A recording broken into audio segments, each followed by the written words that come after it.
A black woman boards her own $73 million private jet wearing a hoodie and gets told to move to the back by the flight attendant who doesn't recognize the owner.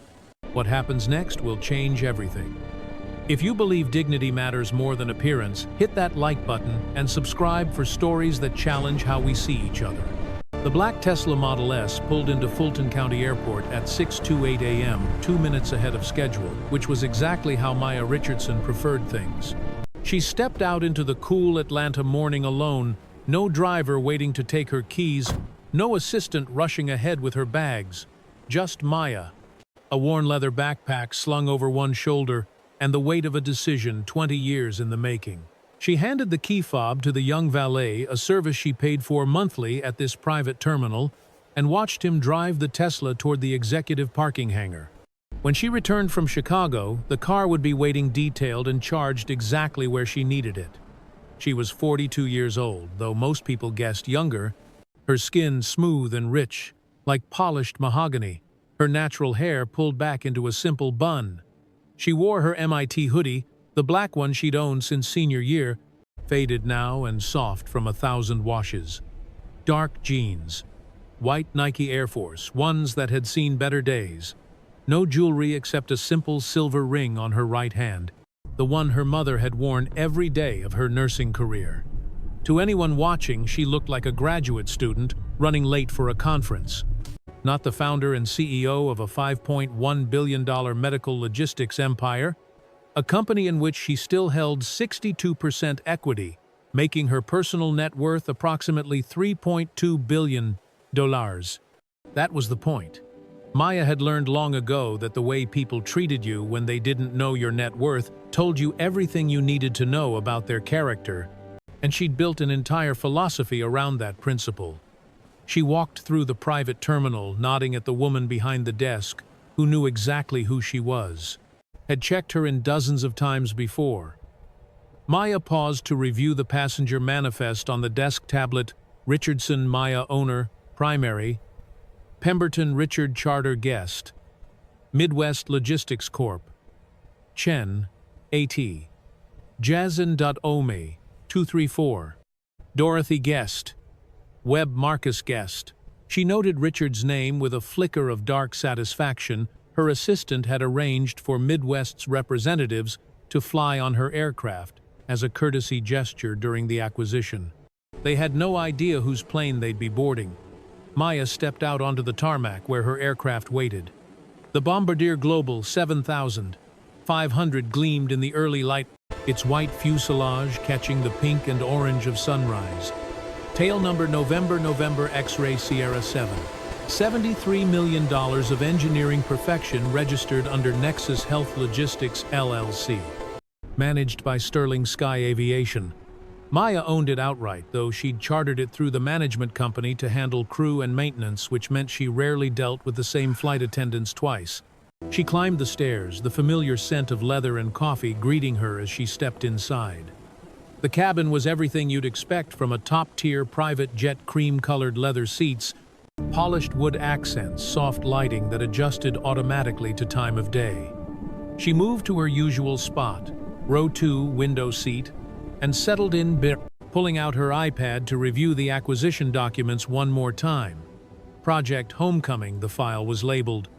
$420 million to purchase Midwest Logistics Corporation, the Chicago-based company that had rejected her job application 20 years ago when she was a 23-year-old MIT graduate who didn't fit their idea of what qualified looked like. The symmetry was almost poetic. Maya had reviewed the passenger manifest before boarding, a habit born from years of careful planning.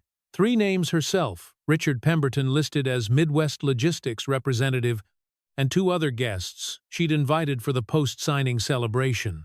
When Richard Pemberton boarded 5 minutes later, Maya watched him carefully from behind her iPad, her face deliberately neutral. He was 56 now. Though he wore it well, his salt and pepper hair precisely cut his navy Armani suit, pressed to perfection. He carried himself with the easy confidence of a man who'd spent decades being the most important person in every room he entered. He glanced at Maya as he passed, did a slight double-take at the woman in the hoodie, then continued to his seat in row 4 without a word. Maya felt vindication mixed with something darker after 20 years. He still didn't recognize her. She returned to her documents, but her finger had already found the record button on her Apple Watch. She had a feeling she would need it. She had 7 hours until the signing ceremony in Chicago, and she wanted everything perfect. Then Richard stood up. Maya heard his footsteps approaching. Before she saw him, felt the shift in air pressure as he stopped beside her seat. She looked up slowly, meeting his eyes, her expression neutral and calm. "Excuse me," Miss Richards said, his voice carrying that particular tone of polite condescension that Maya had heard 1,000 times before, the one that said, "I'm being nice, but you need to know your place." "I think there might be some confusion. This section is usually reserved for the primary passengers. Are you sure you're in the right seat, Maya?" Let 3 seconds of silence hang between them, watching his smile tighten at the edges before she spoke. "I'm exactly where I need to be." Her voice was level, almost gentle, the kind of calm that came from years of being underestimated. Richard's eyebrows drew together. "Look, I don't want to make this awkward, but I'm meeting some very important people in Chicago. This is a business charter. Maybe you're looking for the standard seating area." Maya held his gaze for another moment, then reached up and slid her AirPods into her ears, turning back to her iPad without another word. The dismissal was complete, and she could feel Richard's anger radiating off him like heat as he stood there, frozen in indecision. 10 seconds passed. 15. Finally, he turned on his heel and stalked back to his seat, his face flushed red. Maya didn't look up, but her thumb moved across her Apple Watch screen, tapping a single icon. The watch face flashed once voice memo recording started. Auto sync to iCloud on. 2 minutes later, she heard the sharp click of heels approaching, and Maya knew without looking that this was about to get much worse before it got better. 27 years earlier, Maya Richardson had stood in the kitchen of a small house on 71st and Racine in Englewood, watching her mother Eleanor count out bills at the kitchen table with hands that shook from exhaustion. Eleanor had just finished a double shift at Cook County Hospital, 16 hours in the laundry room, and her scrubs still smelled like industrial bleach and other people's suffering. Maya was 15 years old, and she'd just brought home her report card, all A's like always, and Eleanor had cried when she saw it. Not sad tears, but the kind that came from hope so desperate it hurt. Baby Eleanor had said, her voice rough from tiredness, "You're going to get out of here. You're going to show them what we're made of."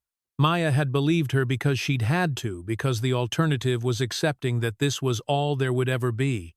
This cramped kitchen and the sound of gunshots, 3 blocks over, and the constant weight of being seen as less than by a world that had already decided her worth based on her zip code and the color of her skin.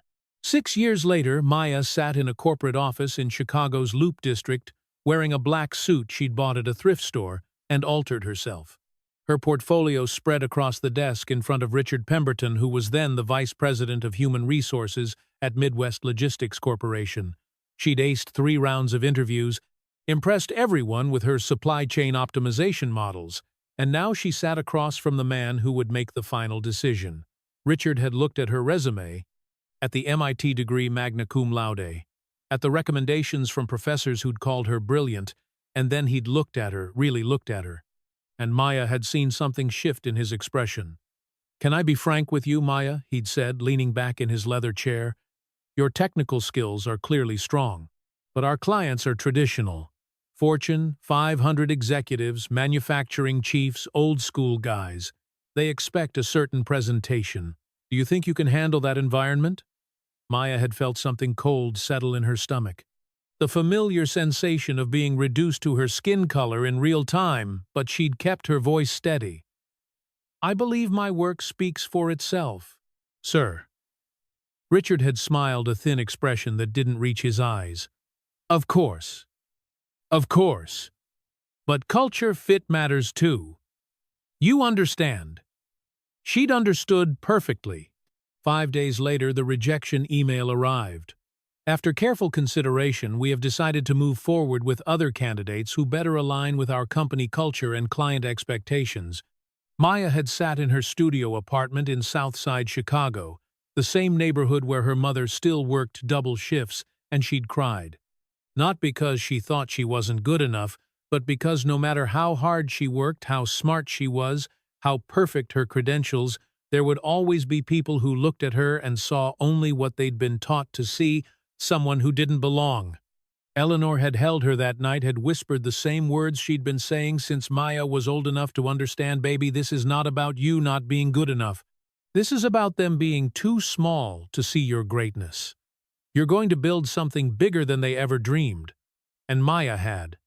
She'd taken the $5,000 she'd saved, borrowed $12,000 more from relatives who could barely afford it, and started Nexus Health Logistics from that same studio apartment. The first 5 years had been brutal, 80-hour weeks and near bankruptcy twice, living on ramen and instant coffee while she coded logistics algorithms and cold-called hospital administrators. In 2009, during the financial crisis, she'd been down to one client and 3 weeks of operating capital when Dr. James Whitmore had called. Dr. Whitmore had been Maya's supply chain engineering professor at MIT, the only black faculty member in the department, and he'd followed her career with quiet pride. "I heard you're struggling," he'd said, without preamble. "How much do you need?" Maya had tried to refute, but Dr. Whitmore had cut her off. "40 years ago, someone did this for me. Made me promise one thing. When I made it, I'd do the same for someone else. This isn't charity, Maya. This is investment. And my only condition is that you remember where you came from, and when you build your empire, and you will, you don't forget the people who look like us who are still waiting for their door to open." Jessica Hartwell had been a flight attendant for Sterling Sky Aviation for 12 years, and she prided herself on maintaining standards. That's what she called it when she spoke to her daughter Emma, when she explained why certain passengers made her uncomfortable, why she kept a closer eye on some travelers than others. Standards. Her father had used the same word when Maya was growing up in rural Pennsylvania, when he'd talked about the natural order of things, about how some people were meant for certain spaces and others weren't. Jessica had absorbed those lessons the way children absorb language, without question, until they became as fundamental as breathing. Now she stood in front of Maya Richardson, her hands on her hips, her voice sharp with authority she believed was rightfully hers. "Ma'am, this is your last chance to move voluntarily before I have to involve the captain." Maya looked up from her iPad, her expression unchanged, and Jessica felt a flash of anger at the woman's calm. She'd expected embarrassment, maybe fear, certainly compliance. Instead, she got steady brown eyes that held hers without flinching, and it made something ugly twist in Jessica's chest. From row 4, Richard Pemberton's voice cut through the cabin. "Look, Jessica is just doing her job. Why are you making this difficult? Just move to the back. It's not a big deal." Maya's eyes shifted to Richard, and for a moment something flickered across her face, a ghost of recognition that vanished as quickly as it appeared. Then she spoke, her voice so calm it was almost gentle. "I'm not moving because I don't have to. This is my seat." Jessica opened her mouth to respond, but a new voice interrupted, crisp and clear, with the weight of authority that came from decades of commanding courtrooms. "Young lady, I've been watching this entire interaction, and I need to tell you that what you're doing right now is not standard procedure.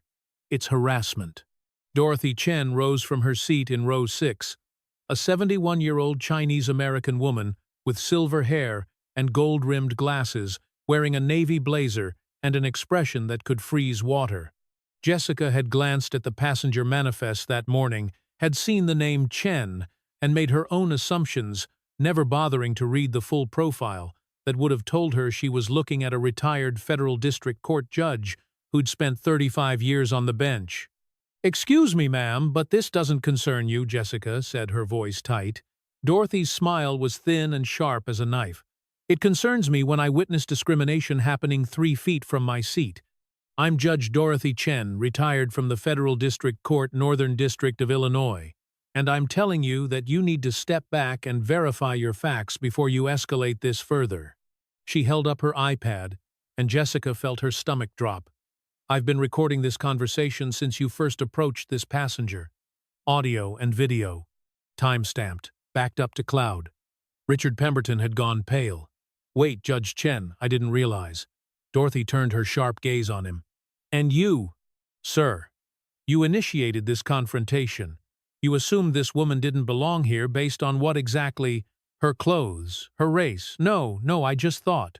Richard's voice trailed off because there was no good ending to that sentence, no way to explain away what they'd all just witnessed. From the galley, Kevin Park emerged a 28-year-old Korean-American flight attendant who'd been with Sterling Sky for 3 years. His hands were shaking slightly as he approached Jessica. "Jessica," he said quietly, "I think you should check the manifest." Jessica whirled on him, her anger finding a new target. "What?" "The manifest. The passenger list. Just check it." Kevin's voice was steady despite his obvious nervousness, and Jessica snatched the tablet from his hands, her eyes scanning the screen. The information loaded slowly. Or maybe it just felt that way as Jessica's world began to collapse. Passenger list flight, NXS, 7500 Atlanta to Chicago, May 14, 2025. Richardson Maya owner / primary. Pemberton Richard charter guest. Chen Dorothy charter guest. Webb Marcus charter guest. Aircraft owner. Nexus Health Logistics, LLC. Registered owner Richardson. Jessica read it once, then again, her mind refusing to process what her eyes were seeing. Owner. This woman, this black woman in a hoodie and jeans, owned the $73 million aircraft they were standing in. The cabin tilted slightly, or maybe that was just Jessica's sense of reality, shifting everything she'd been so certain about, suddenly revealed as assumption and prejudice, and her father's voice in her head saying, "There's a natural order to things." The tablet slipped from Jessica's fingers, and she caught it at the last second, her hands trembling so badly she had to grip it with both hands to keep it steady. "Miss Richardson," she stammered, her voice cracking on the name. "I didn't know, I wasn't informed." Maya stood, and when she rose to her full height, 5'8" in sneakers, something about her presence seemed to fill the entire cabin. She didn't raise her voice, didn't make any threatening gestures, but her stillness was more powerful than any explosion of anger could have been. "You didn't ask," Maya said quietly. "You saw me and you decided I didn't belong. That's all you needed to know." Jessica felt tears burning in her eyes, and she hated herself for them, because crying now felt like manipulation, like she was trying to make herself the victim. "I'm so sorry. This is a terrible mistake. Please, I have a daughter. I need this job. My mother is sick. I'm the only one who—" Maya cut her off with a single raised hand. "A mistake is spilling coffee. This is a choice. You chose to assume. You chose to humiliate. You chose to escalate." She paused, and when she spoke again, her voice carried the weight of every similar moment she'd endured. "And I have a mother, too. She worked double shifts her entire life, so I could sit in rooms where people like you would tell me, I don't belong. Your personal circumstances don't excuse your professional conduct." Behind Maya, Richard Pemberton had gone absolutely still, his face the color of ash. Maya could see him putting pieces together, the way his eyes widened slightly as he looked at her MIT hoodie, as the name Richardson echoed in his memory. "Wait," Richard said, his voice barely above a whisper. "Maya Richardson, MIT. 2005. You interviewed at—" Maya turned to face him fully, and now she did smile, but it was the saddest expression Richard had ever seen. "Midwest Logistics," she finished for him. "I interviewed for Junior Supply Chain Analyst. You were VP of HR. You told me I wasn't a culture fit."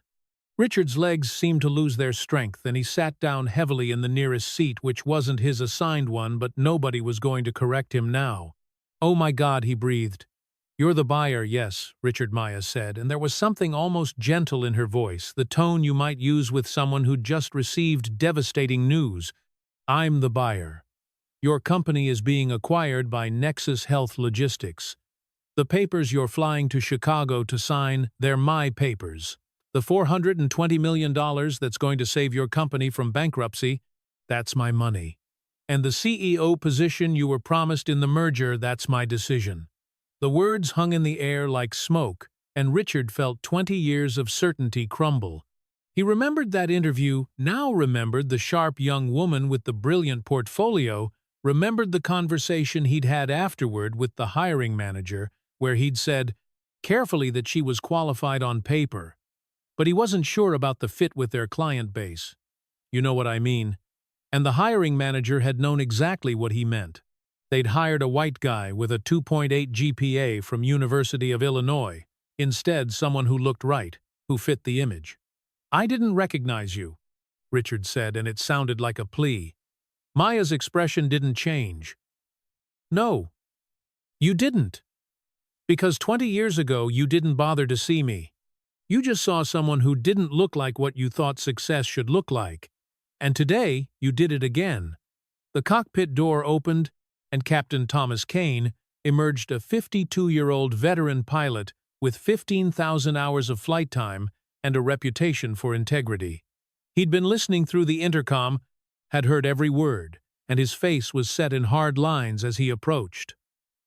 "Miss Hartwell," he said formally, "you're suspended effective immediately. When we land, you'll be escorted off the aircraft and placed on administrative leave pending investigation." Jessica's face crumpled. "Captain, please. This is non-negotiable," Kane said, then turned to Maya. "Miss Richardson, on behalf of Sterling Sky Aviation and myself personally, I apologize for this unconscionable treatment. This is your aircraft.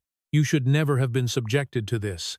Maya nodded, once a small gesture of acknowledgement. "Thank you, Captain. I appreciate your integrity." She looked at Jessica, then at Richard, and something shifted in her expression. Dorothy Chen rose from her seat and walked forward, with the measured pace of someone who'd spent decades commanding attention in courtrooms, her iPad still in hand, the recording still running. She stopped beside Maya and spoke directly to Jessica and Richard, her voice carrying the particular authority that came from 35 years of weighing evidence and rendering judgment. "Miss Hartwell, Mr. Pemberton, I want you to understand something clearly," Dorothy said. "I'm sending this recording to the FAA, the NAACP, and my former colleagues in the Civil Rights Division. What happened here is not just bad customer service. It's a federal civil rights violation under Title 42 U.S. Code Section 1981. She paused, looking between them. "You both had choices this morning. You chose assumption over inquiry. You chose prejudice over professionalism. And now those choices have consequences." From his seat in row 8, Marcus Webb stood up, a 38-year-old attorney with sharp eyes and a sharper legal mind. He'd been working with Maya for 6 years, had helped structure the Midwest Logistics acquisition, and he'd been watching this entire situation unfold with the calm assessment of someone who knew exactly what case they were building. Maya, Marcus said, pulling out his phone, "I've already contacted Sterling Sky's general counsel. They're meeting us at the airport with their CEO. This is going to be a significant issue for them." Maya nodded slowly. "Good. But Marcus, I don't want just an apology. I want structural change." "What are you thinking?" "I want an independent audit of every charter company we've ever worked with. Every complaint filed by passengers of color in the last 10 years. Every closed without action file. All of it." Marcus's eyebrows rose slightly. "That's going to cost millions." "I don't care," Maya said, and there was steel in her voice now. "Dr. Whitmore taught me that when you have power, you use it to open doors for people who are still locked out. This isn't about revenge. It's about making sure the next person who sits in this seat doesn't have to record everything just to be believed. Richard had been sitting in silence, but now he stood abruptly and walked to Maya, his hands shaking. He stopped 2 feet from her seat, and his legs seemed to lose their strength. He sank down heavily into the seat across the aisle, not kneeling but collapsing, a man whose entire worldview had just shattered. "Maya, Miss Richardson," he said, his voice breaking, "I am so deeply sorry. For today, for 2005, for everything. I was wrong. I was so fundamentally wrong." Maya looked down at him and her expression was unreadable. "Get up, Richard. I don't need you on your knees. I need you to answer one question. How many other people did you reject because they didn't fit your idea of what qualified looks like?" Richard's face twisted with something that might have been shame or grief or both. "I don't know," he whispered. "Exactly," Maya said. "You don't know, because you never thought about them again. But they thought about it every day. Every single day. "What can I do?" Richard asked, and there was genuine desperation in his voice. "How can I make this right?" "You can't," Maya said simply. "Not to me. But maybe you can make it right for the next person. The merger is happening. But you are not going to be CEO. You're going to step down, and I'm installing a new leadership team, 60% women and people of color. You're welcome to stay on as a consultant if you're willing to actually learn, but your decision-making days are over." Richard nodded his shoulders, shaking with silent sobs. At the back of the cabin, Jessica had collapsed into a seat, her professional composure completely shattered. Kevin Park, the young flight attendant who'd found the courage to speak up, sat down beside her, his own hands, still trembling slightly from the adrenaline of confronting his superior. "Jessica," Kevin said quietly, "why did you do it? You saw the app confirmation. You could have just checked the manifest." Jessica's voice came out in a broken whisper.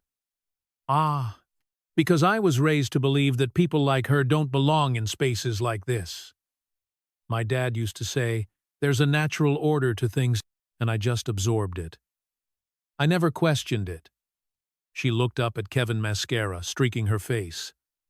"The worst part is my daughter Emma. She's 16. She has friends who are Black and Asian and Hispanic, and if she knew what I just did, she'd be ashamed of me. I'm ashamed of myself." "Then you need to do something about it," Kevin said. "Not just say sorry." Maya had been listening, and now she spoke, her voice carrying to every corner of the cabin. The bombardier descended through scattered clouds, Chicago's skyline emerging like a promise or a threat, depending on your perspective, and Maya pressed her forehead against the window, watching the city of her childhood rise to meet her. Somewhere down there was the house on 71st and Racine, where she'd grown up, when the studio apartment where she'd started Nexus, the hospital where her mother had worked herself to exhaustion and died. 3 years ago, from the cancer she'd ignored, until it was too late, because she couldn't afford to miss shifts. Eleanor Richardson had never seen Maya become a billionaire, had never witnessed this moment of return. But Maya felt her presence, anyway felt her mother's voice, saying what she'd always said. "Baby, you're going to show them what we're made of." The plane touched down at Chicago Executive Airport at 8:45 a.m., exactly Captain Kane's landing so smooth that the champagne flutes in the galley barely clinked. As they taxied toward the private terminal, Maya could see through the window that they had a welcoming committee. 4 news vans, satellite dishes deployed. A cluster of people in suits, camera crews setting up positions. Marcus leaned across the aisle, following her gaze. "I didn't call the press," he said. "Neither did I," Maya replied. But she was smiling slightly because she had a pretty good idea who had. Dorothy Chen had moved to the seat behind Maya during the descent, and now she leaned forward, her voice carrying just enough for Maya to hear. "I have friends everywhere, dear. And what happened on this flight needed to be public. Not for you, but for everyone who'll experience the same thing tomorrow and the day after that. The aircraft came to a complete stop, and through the window, Maya could see David Sterling, the 58-year-old CEO of Sterling Sky Aviation, standing at the base of the stairs in a black suit flanked by two attorneys and looking like a man facing a firing squad. The moment the cabin door opened, he climbed the stairs and stepped inside, and without hesitation, without any of the careful corporate choreography you might expect, he dropped to one knee in front of Maya. The cameras outside caught it all: the powerful CEO, kneeling before the woman his employee had wronged, and Maya felt a complex mix of emotions, watching him: satisfaction and sadness, and a bone-deep weariness that came from knowing this moment shouldn't have been necessary. "Miss Richardson," David said, his voice carrying the weight of genuine horror on behalf of Sterling Sky Aviation, "I offer you my deepest, most sincere apology. What happened on this flight is inexcusable, indefensible, and against every value we claim to uphold." Maya looked down at him, her expression calm. "Mr. Sterling, stand up. I don't need theater. I need accountability." David rose and Maya stepped past him to the open door, the morning sunlight streaming in, the microphones and cameras waiting below. She descended the stairs with the same unhurried grace she'd used to board, and when she reached the tarmac, she turned to face the assembled press. "This incident is not about me," Maya said, her voice clear and strong. "I own this plane. I have resources to fight back. But there are thousands of people who experience this every day, in airports, on buses, in stores, at work, and they have no camera, no platform, no CEO willing to kneel. This is about them." She paused, letting that sink in.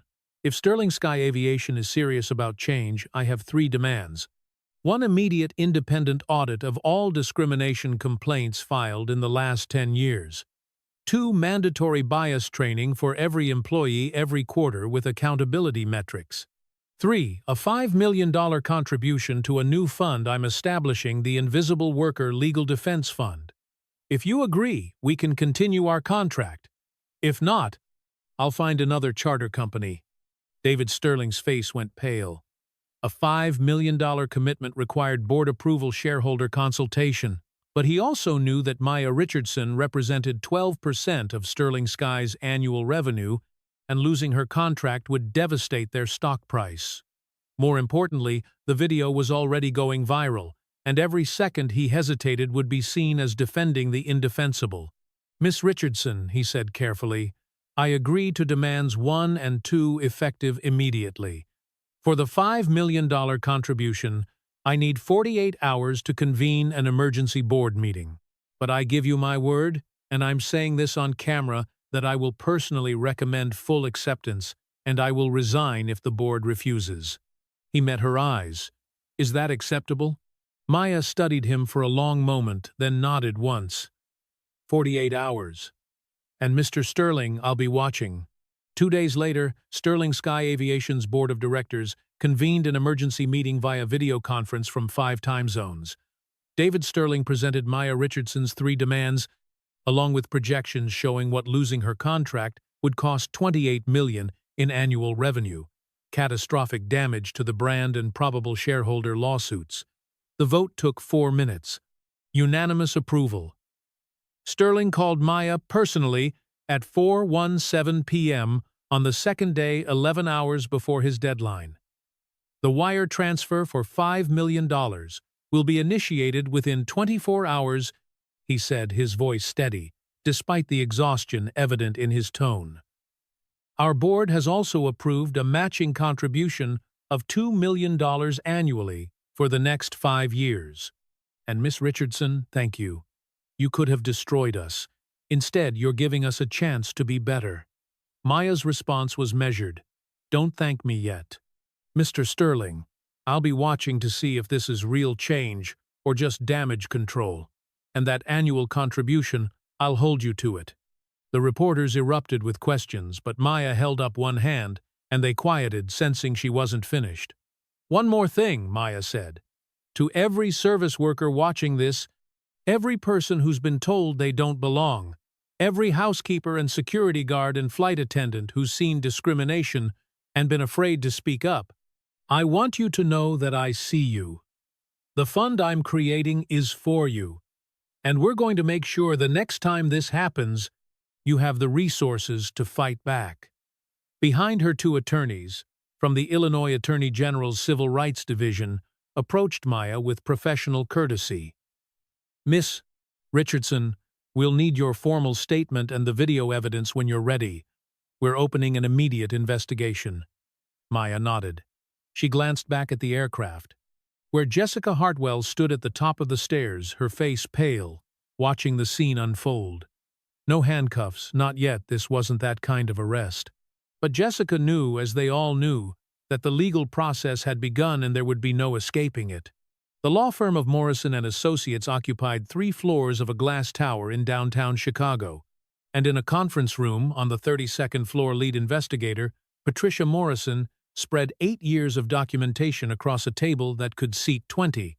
It was November 2025, 6 months into the most intensive investigation of her career. She was a 63-year-old woman with steel-gray hair and a reputation for thoroughness that bordered on obsessive, and what she'd found in Sterling Sky Aviation's files after months of subpoenas, depositions, and forensic analysis had kept her awake for 3 nights straight. 67 complaints about racial discrimination spanning 8 years.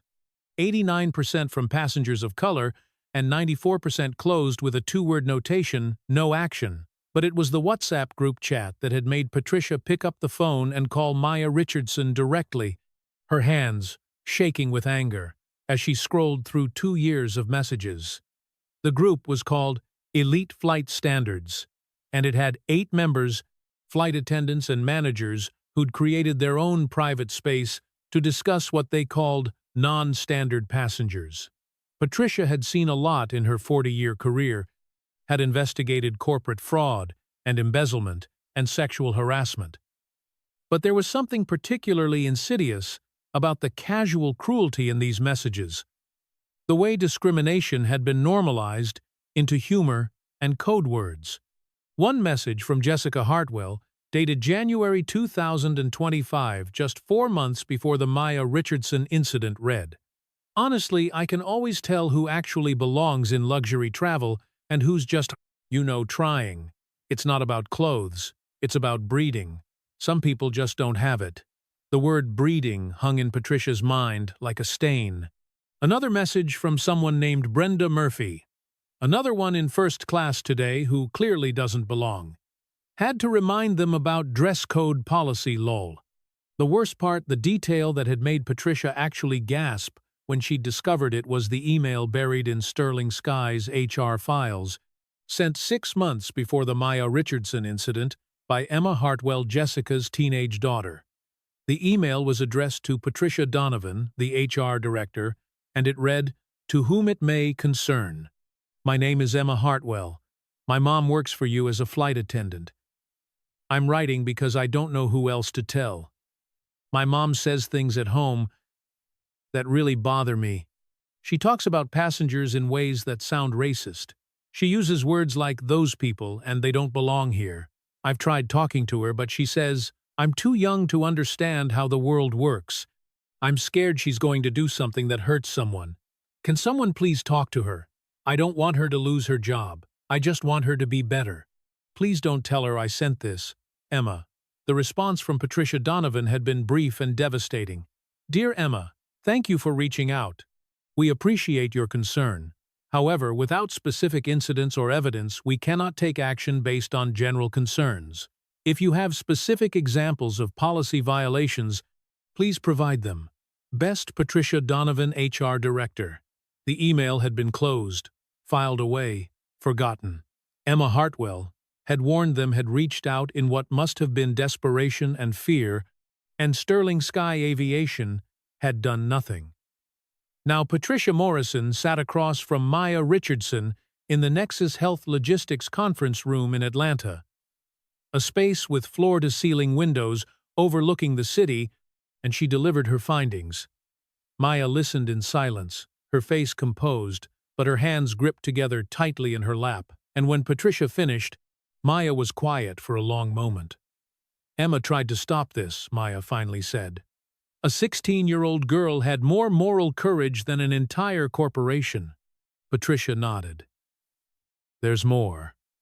One of the group chat members, Rachel Kim, she's 29, Korean American, she's come forward voluntarily. She was in the chat but says she never participated, just watched, and now she wants to provide evidence. She gave us everything, screenshots, emails, recordings from internal meetings. Why now? Maya asked. Rachel Kim answered that question herself 2 days later. Sitting in the same conference room, her eyes red from crying but her voice steady. I was complicit, Rachel said. I saw the messages and I stayed silent because I was scared of losing my job, scared of being labeled difficult, scared of becoming a target myself. I'm Korean American. I've been on the receiving end of discrimination. I know how it feels. And yet when I saw it happening to others, I said nothing. She looked directly at Maya. I can't live with that anymore. I can't look at myself in the mirror knowing I had evidence and kept quiet. Cook County Circuit Court, Chicago, April 2026.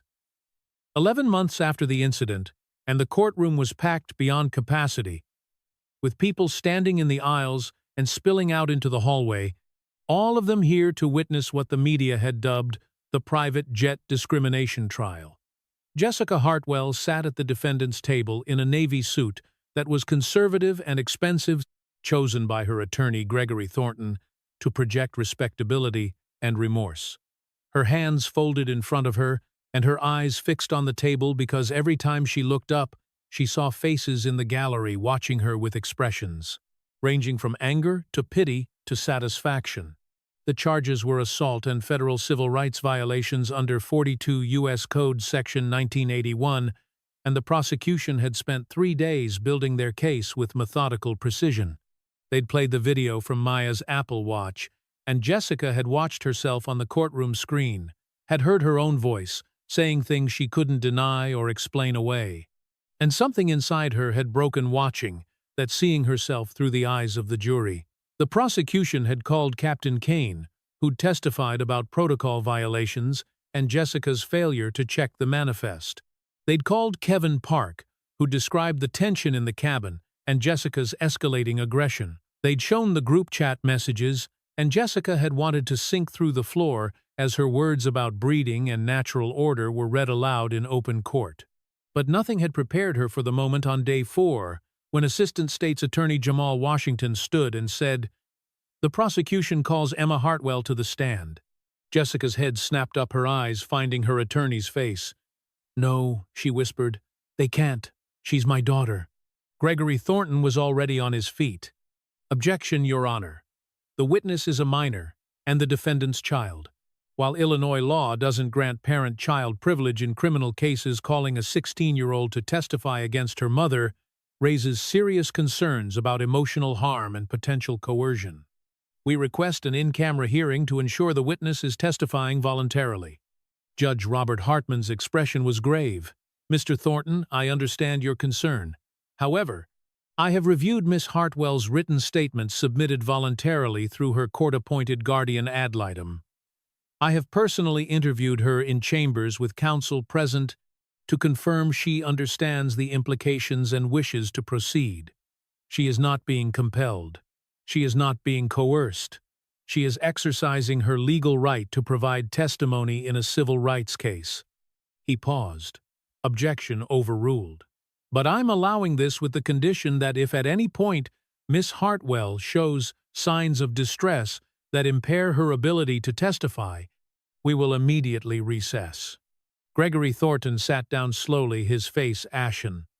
He'd tried everything: motions to exclude arguments about witness competency, appeals to the judge's discretion. But Emma Hartwell had been resolute, and the law was clear: children could testify against parents in criminal proceedings. Jessica watched her 16-year-old daughter walk down the center aisle of the courtroom, her face pale but composed, her eyes straight ahead.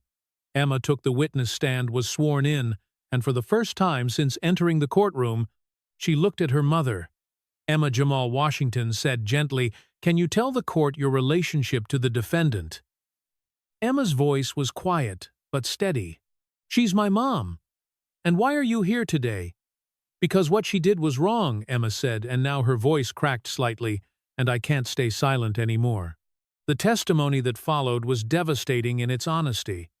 Emma described years of casual racism in their home, the things Jessica said when she thought no one important was listening, the way she talked about certain passengers, the warnings Emma had given that were dismissed as teenage naivety. When Jamal asked about the email Emma had sent to Sterling Sky Aviation, the one that had been ignored, Emma's composure finally broke, and she cried, her words coming out in gasps. "I tried to stop it," Emma sobbed.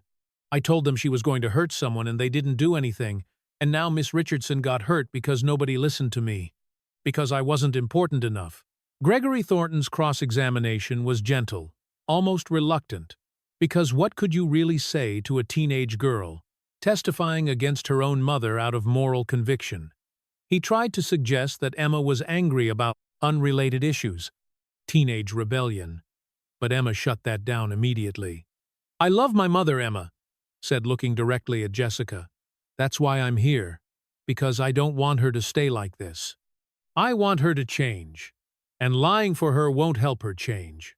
Maya, sitting in the gallery, stood up at that moment, and Judge Hartman frowned but allowed it when she asked to address the court. "Emma," Maya said, her voice carrying across the courtroom, "what you're doing right now is the bravest thing I've seen in this entire process. You're not betraying your mother. You're trying to save her. And you're trying to protect people like me from being hurt. Thank you." Emma nodded, tears streaming down her face. And in that moment, Jessica Hartwell understood with perfect clarity what she had become, the thing her daughter was willing to sacrifice their relationship to stop. After Emma's testimony, after the lunch recess, Jessica asked to take the stand against her attorney's vehement advice. Gregory tried to physically prevent her from standing, but Jessica pulled away from him and walked to the witness box with the slow, deliberate steps of someone approaching a cliff edge. The Bronzeville Community Center stood on South King Drive in Chicago, a brick building that had served the neighborhood for 60 years, hosting everything from voter registration drives to free clinics to after-school programs for kids who needed a safe place to go. Maya Richardson stood at a podium in the main hall in front of 300 people, most of them service workers who'd taken time off from jobs they couldn't afford to miss because word had spread through networks of housekeepers and security guards and retail workers that something important was happening, something that might actually matter. Maya wore jeans and a simple black blazer, no jewelry except her mother's ring, and when she spoke, her voice was conversational, intimate, like she was talking to friends rather than delivering a press conference. 20 years ago, Maya said, "I stood in a corporate office 2 miles from here and was told I wasn't a culture fit, not because I wasn't qualified. I had a degree from MIT. Perfect grades. Recommendations from professors who called me brilliant. But I didn't look like what they thought qualified should look like." She paused, looking out at faces that reflected every shade of brown and black and gold, faces that knew exactly what she was talking about because they'd lived it. "Today I'm announcing the Invisible Worker Legal Defense Fund, $15 million dedicated to providing free legal representation for service workers who experience discrimination. This includes the $5 million contribution from Sterling Sky Aviation that was announced this morning, plus $10 million from my personal foundation." She paused as applause erupted, then continued, "And I want to be clear, this is just the beginning. When this fund needs more resources, it will have them. No worker should ever face discrimination alone because they can't afford a lawyer. Housekeepers who are harassed by hotel guests and fired for reporting it, security guards who are racially profiled by their own employers, flight attendants who witness discrimination and are punished for speaking up, retail workers who are followed in stores they work in. You are not invisible. You are the backbone of this economy, and you deserve dignity." The applause lasted 5 minutes, and Maya stood there, feeling the weight of Dr. Whitmore's words from 20 years ago, "When you have power, you use it to open doors," and she thought about all the doors that had been slammed in her face and in the faces of people like her mother, and she understood that this fund was not charity or even justice. It was the bare minimum of what was owed. In the first year, the Invisible Worker Fund took on 245 cases, won 22 in court, settled 58 more, and recovered $8.3 million in damages and lost wages for workers who'd been discriminated against, fired for speaking up, or forced out of jobs because they'd refused to tolerate harassment.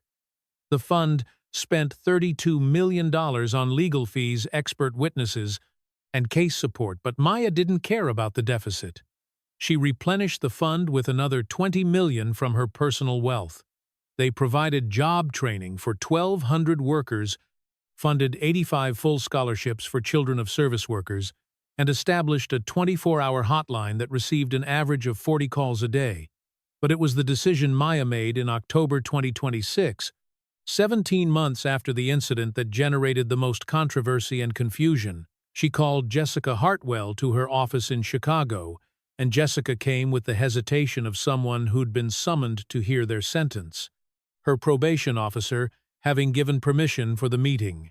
Jessica had completed 6 months of her 24-month probation, had finished 150 of her 400 required community service hours, had been through 12 sessions of family therapy with Emma, and 20 sessions of restorative justice workshops that forced her to confront the beliefs she'd spent a lifetime absorbing. Maya's office was on the 40th floor of a building in the looped floor-to-ceiling windows, offering a view that stretched to the lake, and Jessica stood in the middle of all that light and space, feeling small and ashamed, confused about why she was there.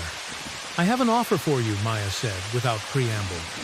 Jessica's confusion deepened. "An offer I want you to work for, the Invisible Worker Fund." As a program coordinator for a new initiative called From Bias to Belonging, Jessica actually laughed a short, bitter sound. "Why would you want me to work for you after what I did?" Maya's expression was serious. "Because punishment without redemption is just revenge, and revenge doesn't change systems. Jessica, you know what it feels like to be on the wrong side of this now. You know how bias is taught and internalized and perpetuated. That makes you valuable." She paused. "You'll need approval from your probation officer, of course. This would be full-time employment, with benefits, and the work would count toward your community service hours. You'd be doing exactly what the court wanted, making amends through action, not just words." May 2028, and Maya Richardson stood backstage at the Vancouver Convention Center, waiting for her cue to walk onto the TED stage in front of 1,500 people and millions more who would watch online. And she was more nervous than she'd been before any business presentation or investor pitch. Because this wasn't about numbers or logistics or market share. This was about truth. She wore the MIT hoodie, the same one from 23 years ago, worn soft and thin, now a deliberate choice that her publicity team had argued against because it wasn't polished enough, wasn't CEO appropriate, but Maya had insisted because the hoodie was the point, had always been the point. The introduction finished, applause filled the hall, and Maya walked out into the lights, carrying 2 decades of memory and pain and transformation. 3 years ago, she began, her voice steady. "I was assaulted on my own private jet by a flight attendant who thought I didn't belong there. Today I want to tell you something that might surprise you. That moment, as painful as it was not the worst thing that ever happened to me." She let that statement hang, watching faces in the front rows process it. "The worst thing was 20 years earlier when a man told me I wasn't a culture fit for his company. Not because I wasn't qualified, but because I didn't look like what he thought qualified should look like. That rejection hurt more. You know why? Because there was no camera, no witness, no viral video. Just me sitting in a studio apartment in Southside Chicago, wondering if I'd ever be enough." Maya talked about the Invisible Worker Fund, about the 680 cases they'd handled in 3 years, about Emma Hartwell's Upstanders United movement that now operated in 24 universities, about Jessica Hartwell, who'd trained over 10,000 service workers through the From Bias to Belonging program, standing in front of rooms full of people and saying, "My name is Jessica Hartwell, and 3 years ago, I assaulted a black woman because I assumed she didn't belong. telling her story over and over until it became a teaching tool rather than just a shameful secret. People said I was weak for hiring Jessica, Maya said. That I was betraying other black women, that I was practicing respectability politics. Let me be very clear. Hiring Jessica Hartwell was not forgiveness. It was strategy. She explained restorative justice, the difference between punishment that just relocates the problem and transformation that prevents future harm. And she talked about how the current system was binary, good or bad, innocent or guilty, hired or fired, with no space for the messy, difficult work of actually changing hearts and minds. Dr. James Whitmore, the man who changed my life, used to say dignity is not earned, it's owed.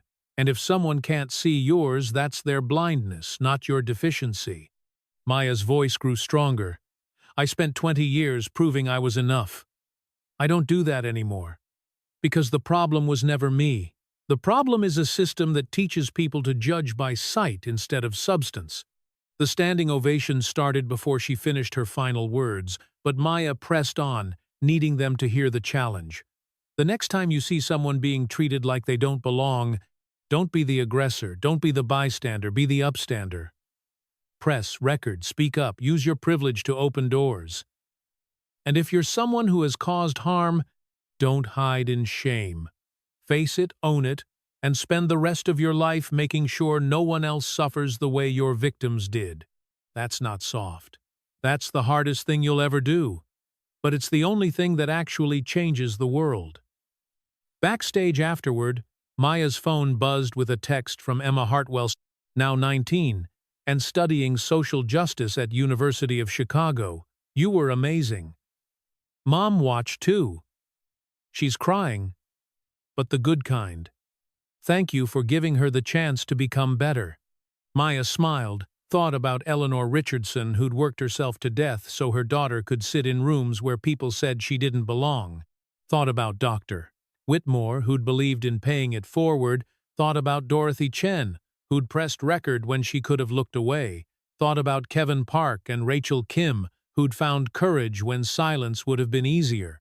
Thought about Emma, who'd loved her mother enough to tell her the hardest truth. She thought about Jessica Hartwell standing in front of corporate training sessions, saying, I was the problem, and here's how I'm trying to become part of the solution. And she thought about Richard Pemberton, who'd spent 3 years learning to recognize the privilege he'd wielded without awareness. Maya Richardson was 45 years old. Forbes still listed her net worth at $3.2 billion, though the number was misleading. Nexus Health Logistics had grown to a $7.8 billion valuation, but Maya had transferred nearly $500 million to the Invisible Worker Fund educational initiatives and low-income healthcare programs over 3 years. She'd given away her growth, and she'd do it again. She still flew in hoodies, and still recorded interactions when something felt off, still carried her mother's ring, and Dr. Whitmore's lesson that when you have power, you use it to open doors. And as she walked out of the Vancouver Convention Center into the spring sunshine, she understood that the story wasn't over, would never really be over, because dignity was something you had to fight for every single day, not just for yourself, but for everyone who came after. What part of Maya's journey hit you the hardest, and where are you watching this from? Drop a like if you believe everyone deserves to be treated with dignity regardless of what they look like. Subscribe for more stories that matter, and let me know in the comments which character's transformation surprised you most. We judge in seconds. A hoodie, worn sneakers, no makeup, and suddenly someone doesn't belong in first class in the boardroom in their own jet. Maya Richardson's story cuts to the bone because we've all been there, either invisible or doing the overlooking. She built a billion-dollar empire from nothing, yet a flight attendant saw only what she wore, not who she was. The assault that followed wasn't just physical, it was the culmination of 1,000 small moments when people decided her worth based on her appearance. But here's what grips me. Maya didn't just seek revenge. She chose transformation. She hired the woman who hurt her, not out of weakness but strategy. turning shame into a teaching tool, punishment into prevention. This isn't about political correctness, it's about the cost of our assumptions. How many brilliant minds have we dismissed? How many capable hands turned away because they didn't look like what we expected? Dignity isn't earned, it's owed. The moment we forget that, we become Richard Pemberton seeing obstacles instead of people, or worse, Jessica Hartwell enforcing rules that protected comfort over humanity.